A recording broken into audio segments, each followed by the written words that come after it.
This is Statsman and Mad Fan, powered by 88.1 The Berg. Welcome back to the show, folks. I can't wait to have you here. I'm, of course, Mad Fan, getting ready to unleash my outlandish statement for the show. And I'm going to go wild card. I'm going with something you folks won't even think I'd say. That's right. Guess who's going to win the NBA Finals?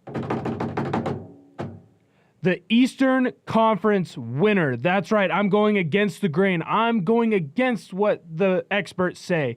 I'm going to break the mold. I think the Eastern Conference can do it because when you look at each team in the Eastern Conference, the Boston Celtics or the Cleveland Cavaliers, they both have two great things that the teams in the West do not have. When we are looking at the Cleveland Cavaliers, they have the GOAT, the greatest of all time, LeBron James. You cannot defeat this man. If he makes it through in these last couple games against the Celtics, he proves once and for all that he is the best player of all time, which I think he can, and he definitely is in my book. Now he's going to go up against the Golden State Warriors, and they just don't have it. They're not going to beat him, and neither is Houston. If somehow the Boston Celtics take over and they finish out this series, they win the last game that they need to win, my money is completely on them. They have the greatest coach to ever set foot on the hardwood. That's right, folks. I'm talking about our Lord and Savior, Brad Stevens. He's going to find a way to make a team with no NBA All-Pro players. That's right. Not one on the first team, not one on the second team, and not one on the third team. They're going to go out and win this game.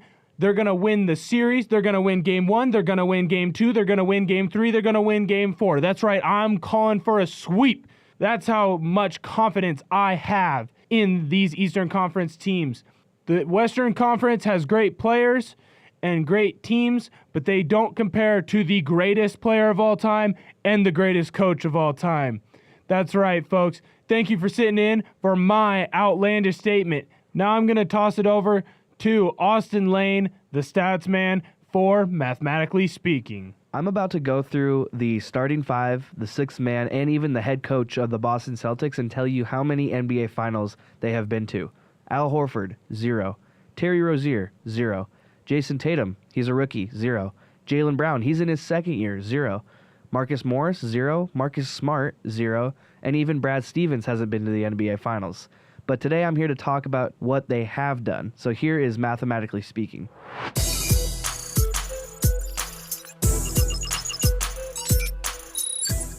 In the Milwaukee series, Boston had to face the Greek Freak. He can literally do everything and is excellent on both ends of the court. Apart from Giannis and Middleton, no one really made an impact consistently on offense, given the fact Giannis creates most of their offense. That really left others with not much scope for creating the impact for the Milwaukee Bucks that they so desperately needed to win that series. And in Philly, they were facing the process led by Ben Simmons, who is going to be probably the Rookie of the Year, and who is pretty much the poor man's LeBron James. The Boston defense sagged off and blocked the paint for them to stop just Simmons' plays. Adding to that, much of the offense is structured around Ben Simmons to run the point, and when he went cold, the whole 76ers team sneezed. And if they win this series against the Cleveland Cavaliers, they will have shut down the best player in NBA history. No, scratch that. They actually had the same exact game plan, which was let LeBron score and shut the rest of the team down. That's exactly what they did against Milwaukee and Philly. To be able to beat the best player in NBA history where he is putting the team on his back was a tough task for Brad Stevens' Stephen Hawking mind to put together a game plan that worked against the best player. Who's to say they won't have a plan against a great team in Golden State or Houston? That is, if they beat Cleveland. I know what you're saying. Sure, they played 3 teams and beat them all, and they all mainly relied on one player on the team, LeBron in Cleveland, Simmons in Philly, and Giannis in Milwaukee. So how are they going to beat the Western Conference winner, either Houston with Harden, Chris Paul, Clint Capella, and Eric Gordon, or Golden State with Curry, Durant, Clay, Draymond, Iguodala, or even Sean Livingston?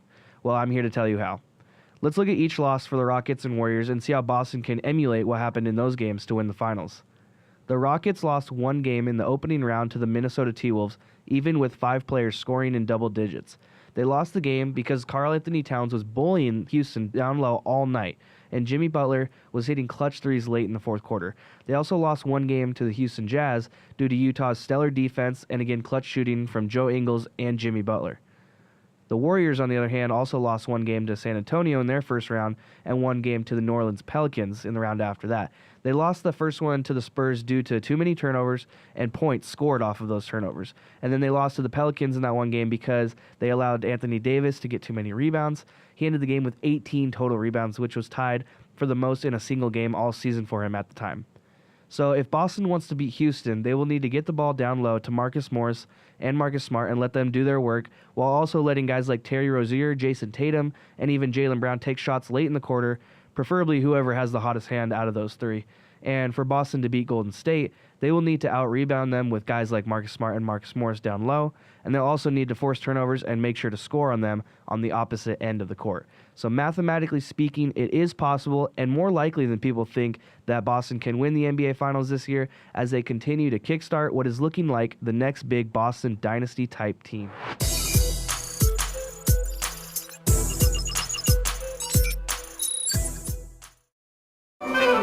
Oh, you want to know what I'm mad about? Do you really want to know what I'm mad about? I'm mad about everything! Of course not, they didn't! They suck! Look, the stats prove it. Michael Jordan is better than LeBron James. You are living in a fairy tale right now, Austin. You jump down the rabbit hole, you're Alice, and this is Wonderland. Welcome to Mad Fans Grumble. Welcome to Mad Fans Grumble. And right now, I gotta tell you guys, I'm pretty mad, so I'm gonna have to kind of contain myself as I go through this. So what happened this week, the NFL came out with a new policy, and I'm sure you guys know exactly what I'm talking about. It is the national anthem policy.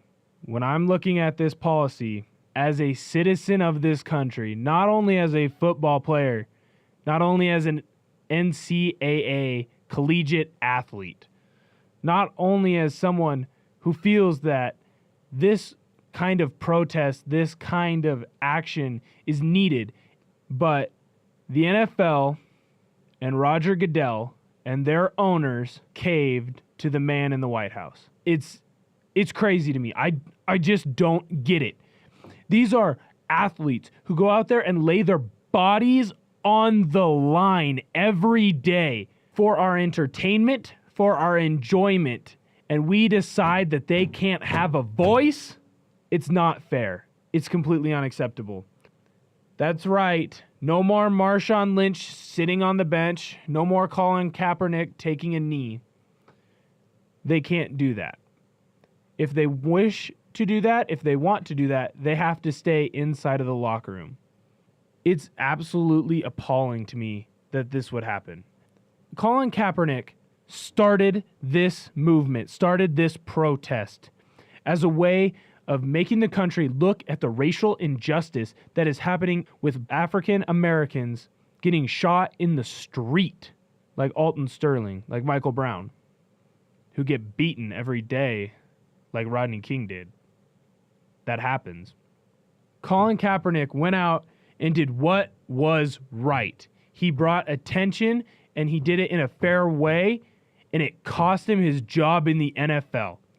And now we go out and we have to look these men in the eye and tell them, because you play an entertainment game, you don't get the right to have free speech.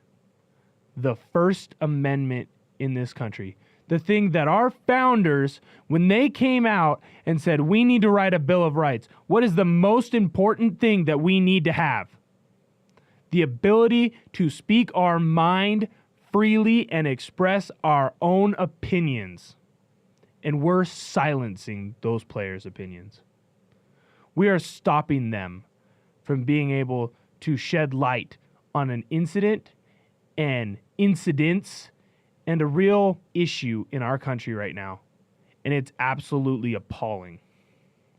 We are stopping these people because it makes us uncomfortable.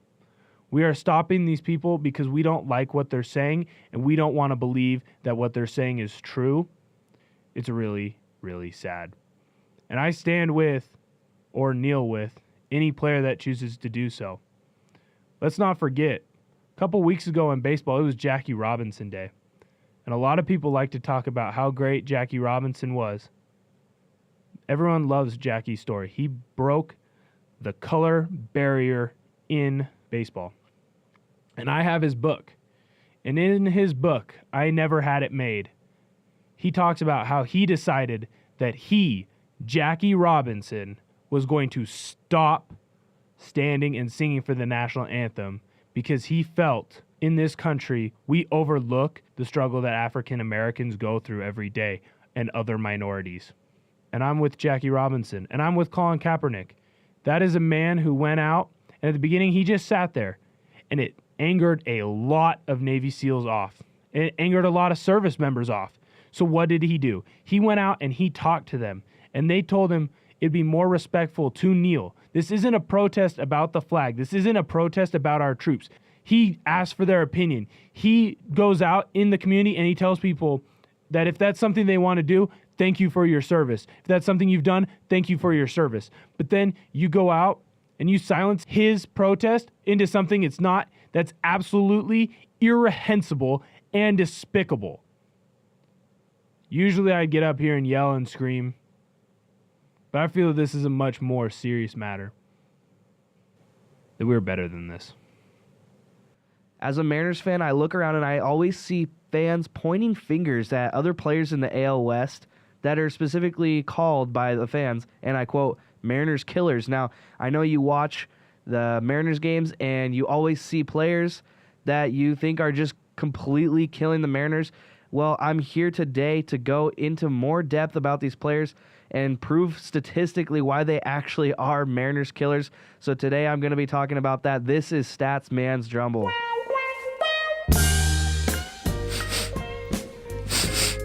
Smells like stats. You want to know what my favorite number is? It starts with a 6 and ends with an 8. All right, so I have one player from each team in the AL West that I want to talk about specifically right now that I consider to be a Mariners killer. And for the Los Angeles Angels, it is Mike Trout. For the Houston Astros, it is Jose Altuve. For the Oakland Athletics, it's Chris Davis. And for the Texas Rangers, here's a big one, Bartolo Colon. Yes, I want to talk about that. This is a super funny one, but we'll get to that at the end. So first, I want to talk about Mike Trout. By the time Mike Trout was just 26 years old, he already had 11 stolen bases, 8 triples, 24 home runs against the Mariners, and he hit 300 against them with a 395 on-base percentage and a 565 slugging percentage. This man is crazy against Seattle. He always comes up, and it's always been him versus Felix Hernandez, and usually, most of the time, Mike Trout gets the advantage there in that matchup. All right, next is Jose Altuve. He has the most RBIs in his career against one team, that is, take a wild guess, the Seattle Mariners with 48. In 2016, he had an OPS, that's on-base plus slugging, of over 1,000 against the Mariners, unheard of. He also hit 389 in 72 at-bats against the M's that season. In this season, he is hitting 333 through 18 at-bats, so that's Jose Altuve. Chris Davis is next, the young designated hitter from Oakland. He has hit 17 of his total home runs against the M's, which is second only to the Texas Rangers. And in 2016, 8 of his 18 hits against the Mariners were home runs. That's 44% of his hits. Then in 2017, last year, 6 out of his 10 total hits off of us were home runs. That was 60% of his hits. That is a crazy stat. This man is a Mariners killer. All he does is hit home runs off of us. All right, lastly, Bartolo Colon. Yeah, the 45-year-old pitcher from Texas Rangers. He just got to Texas this year. Actually got cut by Texas and then re-signed. This guy won't go away. And honestly, Bartolo Colon might be around forever, man. This guy is 45 years old, and he's still kicking and he's still pitching good. Specifically at Safeco Field, he has a 14-1 career record with a 1.98 ERA. His highest career win percentage at any field in his career that he has started at least 3 games in is Safeco Field. And even earlier this month, he threw 7 2/3 innings against the Mariners, giving up 4 hits, no walks, and no runs. So those are my Mariners killers. Everyone always wants to talk about who's the best player against the Mariners, and those guys are definitely it. That's one from each team, and that will do it this week for Stats Man's Jumble. I'm Statsman. And I'm Mad Fan. Follow us on Twitter at 881theberg. And listen to all the rest of our podcasts on SoundCloud at 881 The Berg, nerd.